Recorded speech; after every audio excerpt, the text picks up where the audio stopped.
तो आज हम पढ़ेंगे पाठ नेताजी का चश्मा। इस पाठ में नेताजी सुभाष चंद्र बोस के बारे में बात की गई है और इसके लेखक हैं स्वयं प्रकाश। इस पाठ में एक हालदार साहब होते हैं जो हर 15 दिन में अपनी कंपनी के काम के सिलसिले में एक कस्बे से गुजरते हैं और वहाँ रुककर एक जगह पे पान खाया करते थे।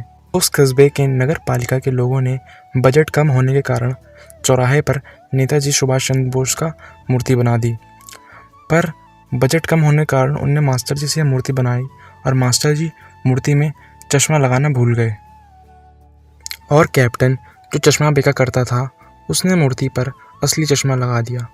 जब हर 15 दिन बाद हालदार साहब उस कस्बे से गुजरते और पान खाया करते तो वह देखते मूर्ति पर चश्मा बदला होता। तो हालदार साहब ने एक दिन पान वाले से पूछा कि यह चश्मे कौन बदला करता है। तो पान वाले ने बताया कि एक कैप्टन है जो चश्मे बेचा करता है। अगर किसी ग्राहक को चश्मा पसंद आया तो वह नेताजी का चश्मा बेचकर दूसरा चश्मा उसमें लगा दिया करता है। तो हालदार साहब ने कहा, वह कैप्टन कोई क्रांतिकारी है या कोई फौजी है? तो पान वाला हंसते हुए बोला, नहीं, वो तो एक लंगड़ा है, और बोला, वो देखो पीछे आ गया कैप्टन, और उस पर हंसने लगा।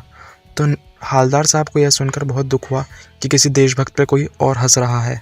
फिर कुछ दिनों बाद हालदार साहब जब दोबारा उस कस्बे से गुजरे तो उन्होंने देखा नेताजी की मूर्ति पर चश्मा नहीं था और पान वाले की दुकान भी बंद थी।